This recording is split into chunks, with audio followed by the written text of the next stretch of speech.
ngayon, 'di ba mga kababayan? Mas lalo pong talagang palalawigin ito ng gobyerno, lalong-lalo na tayong sisikat mga kababayan, at lalo-lalo na ang ating mga magsasaka dati sa panahon ni Ferdinand E. Marcos mga kababayan, 'di ba? Mapapansin po natin ang mga ibang bansa pumupunta pa sa atin para magpaturo, no? Kung paano yung Vietnam, kung hindi ako nagkakamali, 'di ba? Oh, nanggaling po yan dito para magpaturo kung paano magtanim ng bigas, paano gawin itong kung paano, 'di ba? Tinuro ito ng ating Ferdinand E. Marcos, 'di ba mga kababayan? So, ito, pakinggan natin itong mga usapin ito mga kababayan at mga katanungan ng ating mga magsasaka, at hindi lang yung magsasaka, pati po yung mga ano natin, no? Itong ating mga mangingisda. Marami pong itatanong dito sa ating presidente. So, pakinggan natin kung ano-ano nga ba ang kanilang mga hinanaing at kung ano-anong mga isasagot ng ating presidente dito mga kababayan. So, para mas malinaw, no? Pakinggan natin mga kababayan. Na may kahirapan talaga ng konti, ay siyempre, kailangan masipag at lahat. Masipag naman ng Pilipino kahit naman yung mga bata, masipag naman talaga. Correct. Basta't may nakikita silang resulta. Correct. Kaya sa aking palagay, yun ang ating pwedeng gawin. At para sa mga mas nakakabata, ay sasabihin nila, interesting to, interesante ito. At palagay ko yung sakripisyo na kailangan para pagandahin ang ating ani, ay palagay ko naman yung mga Pinoy na magiging magsasaka ay sasabihin na worth it ito, kahit na may sakripisyo, worth it ito.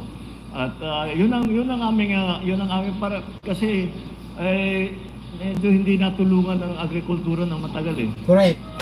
Wala dito tayo bilhin kay BBM mga kababayan, totoo yan. Kaya sasabihin ng mga bata, ba't tayo papasok dyan? Wala nang pupuntahan yan, hanggang dyan na lang yan. Kaya ngayon, babaguhin natin lahat yan.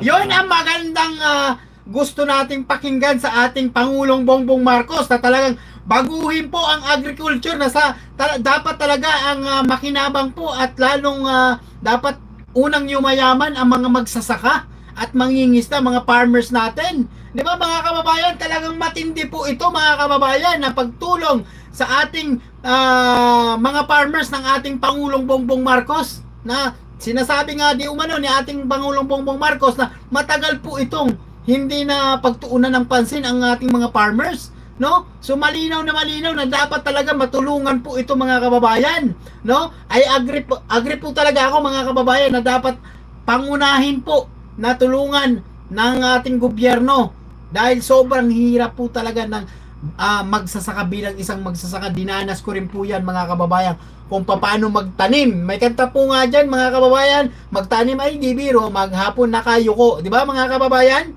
Oh, good morning, watching from Macau. Oh, hello po sa inyo lahat mga kababayan ko Oh, di ba? Nakakataba ng puso mga kababayan sa ating mga farmers, kasi nararamdaman po natin kung gaano po kahirap ang maging magsasaka mga kababayan, dahil ang mga lolo't lola ko dating magsasaka mga kababayan ko, di ba? Kaya nawala na lang po yun, hindi po namin na-adapt kasi dahil sa kakulangan nga po, no? Narami pong nagdaang taon na hindi po napagtuunan ng pansin po ito mga kababayan ko. Kaya pasalamat tayo sa ating Pangulo na talagang sana tuloy-tuloy po, no? Ang pagtulong sa magsasaka natin. Hindi tayo yung import ng mga hindi sa ating mga pagkain, no? Like yung mga bigas, 'di ba? Mga sibuyas, bawang at kung ano-ano pa, kamatis, at 'di ba mga halos mga karne nga nanggagaling pa sa ibang bansa Dapat dito manggaling po sa atin 'yan mga kababayan ko. 'Di ba? Kaya maraming salamat po sa mga viewers po natin. Sana po paki-like po at paki-share ng live natin nang sa ganon, no, maraming makapanood dito at